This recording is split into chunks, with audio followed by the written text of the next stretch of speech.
لا الہ الا اللہ لا الہ الا اللہ توحید-sunnat.com الا اللہ لا الہ الا اس ویب سائٹ پر ملاحظہ فرمائیے ممتاز علماء کرام کی تقاریر، درس قرآن و حدیث، اسلامی کتب کا وسیع ذخیرہ، فرقہ باطلہ سے مناظرے اور بہت کچھ۔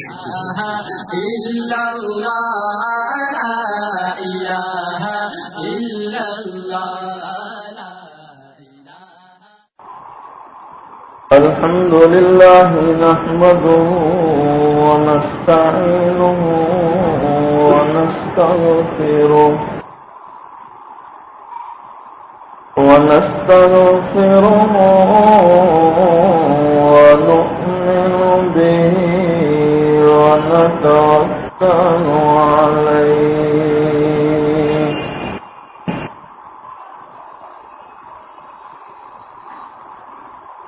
أما بعد فأعوذ بالله من الشيطان الرجيم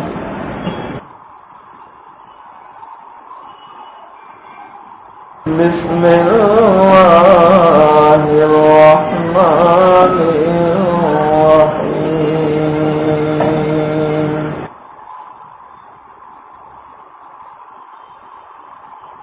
وفوق كل ذي علم عليم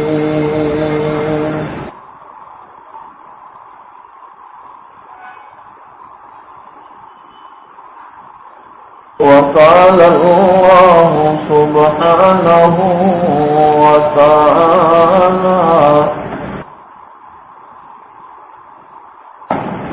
يا أيها الذين آمنوا اتقوا الله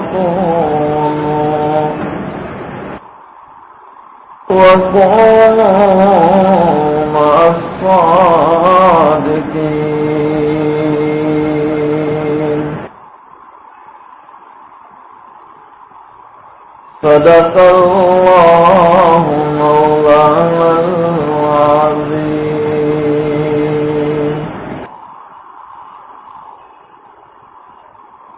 کیا شان ہے پیارے نبی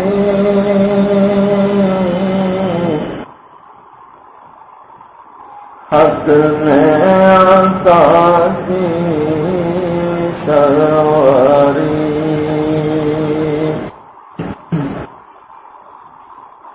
کیا شان ہے پیارے نبی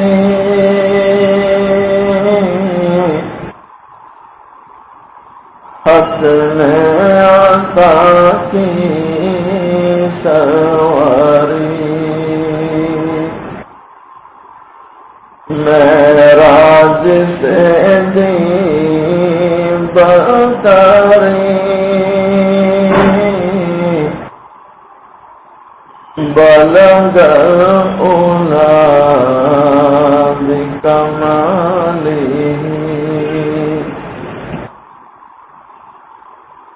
ظلمات تھی جب کفر کی شرک و ضلالت بہت گرے ظلمات تھی جب کفر کی شرک و ضلالت بہت گرے ایمان کی روح پھونک دی کشف الدجی بجمالہ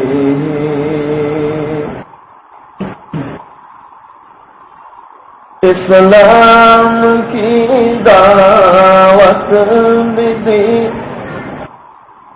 تکلیف بھی اس نے سہی یعنی حضور پر نور صلی اللہ علیہ وسلم اسلام کی دعوت بھی دی، تکلیف بھی اس نے سہی، جس نے دعا دشمن کو دی، حسنت جمیع خصالی، ایک دم دنیا میں مچی آواز یہ آنے لگی، ایک دم دنیا میں مچی آواز یہ آنے لگی، پڑھو درود اے امتی، صلو علیہ وآلہ۔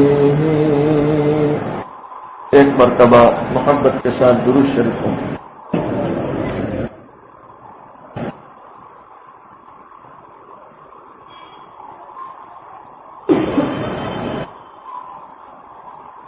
قابل صد احترام حضرات علماء، بزرگوں، عزیز نوجوان ساتھیوں، آج 25 جون عیسوی 2010 ہم یہاں یتیم خانے کی اس مسجد میں جمعہ کی نسبت سے جمع ہے۔ ہمارے برہان بھائی جن کی پر اخلاص دعوت پر آج حاضری ہوئی ہے، اللہ تعالیٰ سے دعا کریں اللہ تعالیٰ ہم سب کے جمع ہونے کو قبول فرمائے اور مغفرت کا ذریعہ بنائے۔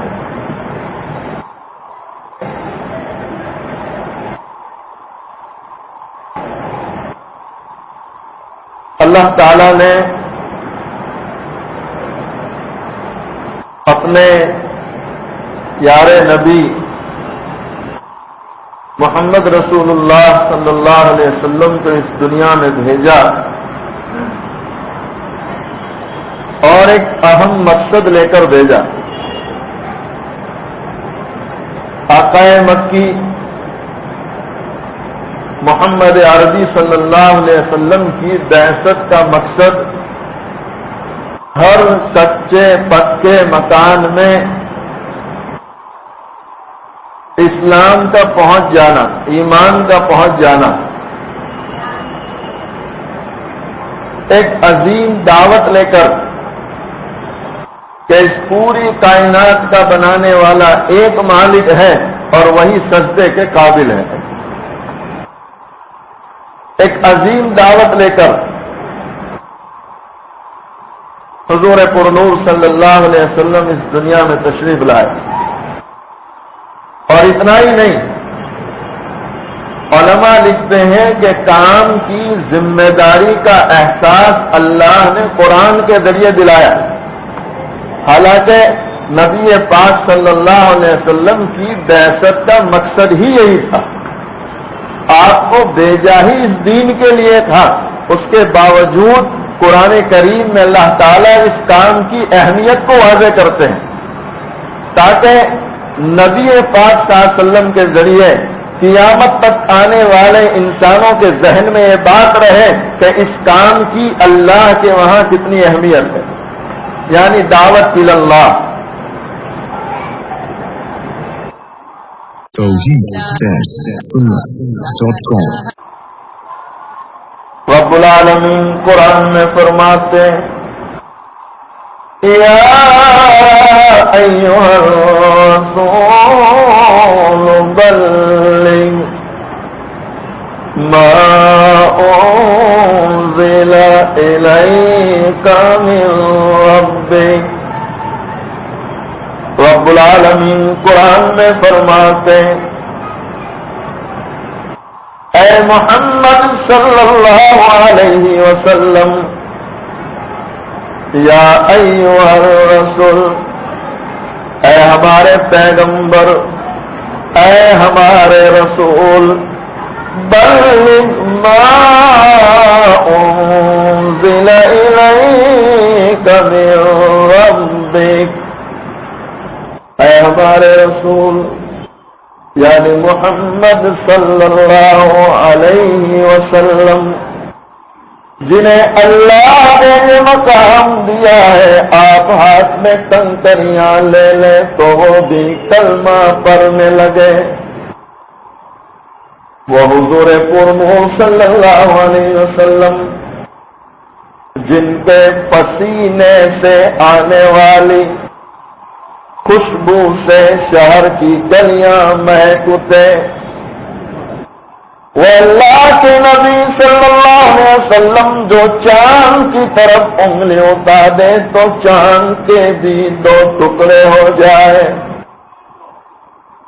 رب العالمین اپنے پیارے محبوب محمد رسول اللہ صلی اللہ علیہ وسلم کو فرماتے آپ لوگوں تک پہنچائیے ان باتوں کو جو ہم آپ پر وحی کے ذریعے اتارتے ہیں. اللہ قرآن میں فرماتے ہیں کہ یا ایھا الرسول بلغ ما انزل الیک من ربک، کہ تیرا رب آسمان سے بذریعہ وحی یعنی جبرائیل علیہ السلام کے ذریعے جو احکامات اور جو باتیں آپ تک پہنچاتا ہے، آپ کی ذمہ داری ہے کہ آپ ان باتوں کو عوام تک پہنچائیں. علماء لکھتے ہیں ہر کچے پکے مکان میں پہنچانے کی ذمہ داری اللہ کے نبی صلی اللہ علیہ وسلم کے کندھے پر ڈالی گئی. اس سے اس بات کی بھی وضاحت ہو رہی ہے کہ بلغ یہ عربی کا ایک سیگا ہے. جو لوگ عربی گرامر سے واقفیت رکھتے ہیں اور عربی ڈکشنریاں جانتے ہیں وہ جانتے ہیں کہ بلغ کا معنی ہوتا ہے تبلیغ، کہ لوگوں تک دین پہنچانے کی ذمہ داری. اور اس ذمہ داری کا احساس اللہ اپنے پیارے نبی صلی اللہ علیہ وسلم کو قرآن کے ذریعے دلاتے ہیں. معلوم ہوا کہ تبلیغ کا حکم قرآن سے ہے. کس سے ہے بھائی؟ جی بھائی ہے نا. میں نے جو آیت پڑھی وہ تو قرآن کی تھی کہ نہیں، کہ کچھ اور پڑھا میں نے؟ اس سے ان لوگوں کے ذہن صاف ہو جاتے ہیں جو لوگ یوں کہتے ہیں کہ تبلیغ تو ابھی آئی، یہ تو 55-60 سال کی پیداوار ہے. ان کو چاہیے کہ قرآن کا دل لگا کر مطالعہ کرے تاکہ پتہ چلے کہ تبلیغ 60 سال کی پیداوار نہیں، تبلیغ قرآن سے ثابت ہو رہی ہے. اس کی اہمیت، اس کی ضرورت، اللہ اکبر. دونوں جہاں کے سردار محمد رسول اللہ صلی اللہ علیہ وسلم اپنے چہیتے صحابی حضرت علی رضی اللہ تعالیٰ عنہ، جنہیں اسد اللہ کہا، یہ اللہ کا شیر ہے، اور علی رضی اللہ تعالیٰ عنہ جنہیں ایک اور مقام پر اللہ کے نبی صلی اللہ علیہ وسلم نے فرمایا کہ مدینہ منورہ یہ علم کا شہر ہے اور علی اس کا دروازہ ہے. آپ کا مقام بیان کر رہے ہیں حضرت علی رضی اللہ تعالیٰ عنہ کا کہ جو اسد اللہ ہے، مدینہ منورہ کا دروازہ ہے. اور اتنا ہی نہیں، علماء لکھتے ہیں فاطمۃ الزہرا رضی اللہ تعالی عنہا جیسی پاک عورت آپ کے نکاح میں دی گئی. کہ جو جنت کی عورتوں کی سردارن ہوگی. علماء لکھتے ہیں کہ علی رضی اللہ تعالیٰ عنہ اللہ نے فہم وہ عطا کی تھی، سمجھداری، کہ کتنا بڑا جھگڑا ہو آپ چٹکیوں میں نپٹا دیتے تھے. اللہ نے وہ صلاحیت دی تھی. علماء لکھتے ہیں پوری تاریخ میں حضرت علی رضی اللہ تعالیٰ عنہ سے بڑھ کر کوئی سمجھدار نہیں گزرا جو اللہ نے آپ کو فہم و فراست دی تھی. چنانچہ خلیفہ ثانی عمر فاروق رضی اللہ تعالیٰ عنہ کے زمانے میں ایک بڑا واقعہ پیش آیا. دراصل میں مال کی محبت یہ انسان کو جھوٹ بولنے پر یہاں تک کہ اپنے ایمان کا سودا کرنے پر بھی مجبور کر دیتی ہے. مال کی محبت آج پوری دنیا میں آپ دیکھیں سب سے زیادہ جو فتنے منظر عام پر ہیں وہ مال کا فتنہ اور عورت کا فتنہ ہے. یہ دو فتنے ایسے ہیں کہ جس نے انسانوں کو برباد کر دیا، بلکہ یوں کہیں تو غلط نہ ہوگا کہ ایمان والوں کے ایمان کو برباد کر دیا. آپ کورٹوں پر چلے جائیں، اس ملک میں 80% آبادی غیروں کی اور 20% مسلمان، تھوڑا 19-20 فرق ہوگا، لیکن آپ کورٹوں میں چلے جائیں کہ جو ایمان والے سچائی کا حکم دیتے ہیں، سچائی کی تعلیم دیتے ہیں، ان میں جھوٹ اتنا عام ہو گیا کہ ملک میں 20% ہے، لیکن کورٹوں میں آپ صبح سے لے کر شام تک کھڑے رہیں تو 80% مسلمان ہوں گے اور 20% غیر مسلم ہوں گے. دین سے دوری، مال کی محبت اور عورتوں کے فتنے نے ایمان والے کے ایمان کو برباد کر دیا. اور ایسے غیر مسلم کہ جو کبھی ہریجن کی فہرست میں آتے ہیں، کبھی چمار کی فہرست میں آتے ہیں، یا کبھی سولنکی کی فہرست میں آتے ہیں، جنہیں پیشاب کرنے کا صحیح سچا طریقہ معلوم نہیں، یہ مسلمان اچھے خاصے مسلمان، داڑھی بھی ماشاءاللہ، پائجامہ، اور وہ صبح سے کورٹ میں لائن میں کھڑے ہیں اور سولنکی صاحب کو کہتے ہیں صاحب ہمارا مسئلہ حل کر دو. اس سے بڑھ کر بے عزتی کیا ہو سکتی ہے؟ اگر یہ مسلمان سچائی پر رہتا، اپنے ایمان کا سودا نہ کرتا، تو اسے ایسی ہلکی قوموں کے سامنے ہاتھ جوڑ کر کھڑے رہنے کی نوبت کبھی نہ آتی. ہم لوگوں نے سچائی کی اہمیت کو جانا نہیں کہ سچائی کی کتنی اہمیت ہے. وقت اتنا نہیں ہے، صاحب ایک واقعہ نقل کرتا چلوں. حضرت پیر ذوالفقار نقشبندی دامت برکاتہ علیہ نے ایک بڑا اہم واقعہ لکھا ہے. کیونکہ ہمارے اس دور میں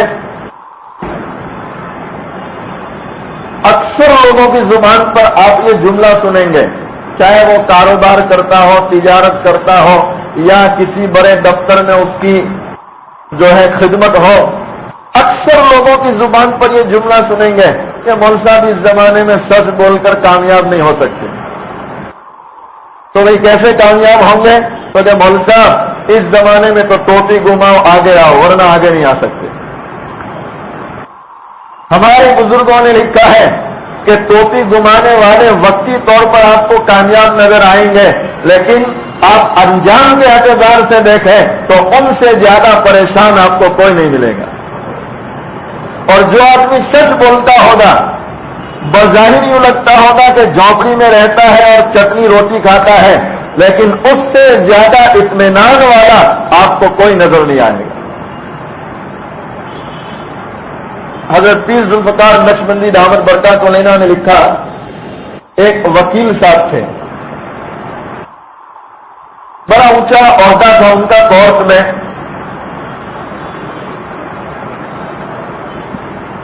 اللہ والے کی صحبت میں جاتے تھے۔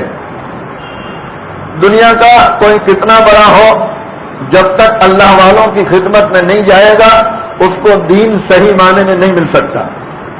اس لیے اللہ قرآن میں فرماتے ہیں، یا ایھا الذین آمنوا اتقوا اللہ وکونوا مع الصادقین، کہ اے ایمان والوں اللہ سے ڈرو اور سچوں کے ساتھ رہو۔ علماء لکھتے ہیں کہ وکونوا مع الصادقین کیوں کہا اللہ نے، سچوں کے ساتھ رہنے کا حکم کیوں دیا؟ تو علماء لکھتے ہیں کہ سچوں کے ساتھ رہنے کا حکم اسی لیے دیا گیا ہے کہ صحیح معنی میں دین چاہیے، پرہیزگاری چاہیے، سچائی والی زندگی چاہیے، تو وہ سچوں کی صحبت ہی سے مل سکتی ہے، اس کے بغیر آپ کو وہ دین، وہ زندگی میسر نہیں ہو سکتی۔ اللہ والوں کی صحبت میں یہ وکیل صاحب جانے لگے، ایک دن بیٹھ کر سوچنے لگے کہ آج تک میں نے جتنے کیس کورٹ میں لڑے، جتنے مقدموں میں گیا، ان میں اکثر مقدمے جھوٹے تھے، اور کہیں ایسا نہ ہو کل قیامت کے دن اللہ کے وہاں میری پکڑ ہو جائے کہ تو نے دنیاوی عزت کے خاطر یا دنیاوی مال کے خاطر سچ کو بیچ دیا اور جھوٹ کو عام کیا، تو کہیں اللہ کے یہاں پکڑ نہ ہو جائے۔ تو یہ بیٹھ کر سوچ رہے ہیں اور دل ہی دل میں فیصلہ کرتے ہیں کہ کل صبح سے دفتر میں جاؤں گا، جو بھی مقدمہ آئے گا، صحیح مقدمہ ہوگا تو کورٹ میں جاؤں گا، ورنہ غلط مقدموں کو لے کر نہیں جاؤں گا۔ یہ طے کر لیا۔ اب ظاہر بات ہے کوئی بھی مسلمان سچی زندگی گزارنے کا فیصلہ کرے گا تو وقتی طور پر حالات آئیں گے، جیسے ہمارے مشائخ نے لکھا کہ بھئی سود میں 100% بربادی، اور صدقہ کرو تو کہ صدقے میں 100% اللہ مال کو بڑھاتے ہیں۔ بظاہر یوں لگتا ہے کہ سود سے تو پیسے بڑھ رہے۔ کل ہم نے بینک میں 1000 رکھا تھا اور پھر انہوں نے سود کا حساب نکالا، پھر ہم گئے تو 1000 100 روپیے تھے۔ بھئی 100 کہاں سے آئے؟ تو کہ سود آپ کو دے رہے نفع۔ جیسے بعض لوگ کہتے ہیں کہ یہ نفع ہے، نفع آ گیا، تو بظاہر تو یوں لگتا ہے کہ بڑھ رہا ہے، لیکن اللہ نے فرما دیا کہ سود بربادی ہے۔ مسلمان کا یقین ہونا چاہیے کہ بظاہر یہ بڑھتا نظر آتا ہے لیکن حقیقت میں اس میں بربادی ہے۔ کیا وقتی طور پر حالات آتے ہیں، پریشانی آتی ہے۔ وکیل صاحب جب دفتر میں گئے، دفتر کھول کر بیٹھے اور بورڈ لگا دیا کہ بھئی جو بھی مقدمہ لے کر آنا چاہے، سچا مقدمہ ہو تو آئے، جھوٹا مقدمہ لے کر نہ آئے۔ صبح سے لے کر شام تک بیٹھے بیچارے، لیکن ایک بھی نہیں آتا۔ حالانکہ روزانہ بھیڑ لگتی تھی، لائن لگتی تھی، 2-3 خدمت والے باہر بیٹھتے تھے کہ بھئی ابھی بیٹھو، صاحب دیجیے، اور اب ایک دم ایزی ہو گئے، کوئی جانے والا نہیں۔ صبح سے شام تک اکیلے بیٹھتے، شام ہوتی تو تالا لگا کے گھر چلے جاتے۔ ان کی جو بیوی تھی وہ لیڈی ڈاکٹرنی تھی، ان کی بیوی بھی پڑھی لکھی تھی اور سمجھدار دیندار تھی۔ وہ اپنے شوہر کا ذہن بناتی تھی کہ دیکھو حالات آئیں گے، آپ فکر مت کرو، میں جاتی ہوں کمانے، میں پیسے لاتی ہوں، گھر کا گزران چل رہا ہے، کوئی ٹینشن نہیں، لیکن آپ نے جو ارادہ کیا اس پر جمے رہو، اللہ کی مدد آئے گی، آج نہیں تو کل۔ کہتے ہیں کہ 1 سال تک بیچارہ صبح میں جاتا، دفتر کھولتا، اب چلتا نہیں تھا تو ظاہر بات ہے کہ جھاڑو والے کو بھی کیسے رکھے کہ وہ جھاڑو دے، تو کبھی خود ہی جھاڑو لگا دیتے پورے مہینے کی 1 ساتھ میں۔ اکیلے جاتے، دفتر کھولتے، پنکھے کی ہوا کھاتے، اخبار پڑھتے اور شام کو اخبار کی خبریں لے کے گھر واپس جاتے اور بیوی کو اخبار کی خبریں سنا دیتے۔ 1 سال تک یہ معاملہ چلا۔ دیکھو اللہ نے 1 سال امتحان لیا، میں اور آپ چاہتے ہیں کہ مولزب کا بیان ہو اتنی دیر امتحان میں اور چپل پہنے تو چیک آ جائے، تو بھائی اتنا جلدی تو فیصلہ نہیں ہوگا. اس کے لیے تو امتحان کی بستی میں ہمیں اپنے آپ کو ڈالنا پڑے گا. ہمارے علماء لکھتے ہیں کہ سونے کی بسکٹ دیکھنے میں بڑی خوبصورت ہوتی ہے، لیکن وہ بھی آگ کی بستی میں اپنے آپ کو نہ ٹپائے تو حسینہ کے گلے کا ہار نہیں بن سکتا. اس کے لیے بستی میں جانا پڑتا ہے امتحان کی، تب جا کے کچھ اثرات آتے ہیں. 1 سال تک اس نے مجاہدہ کیا.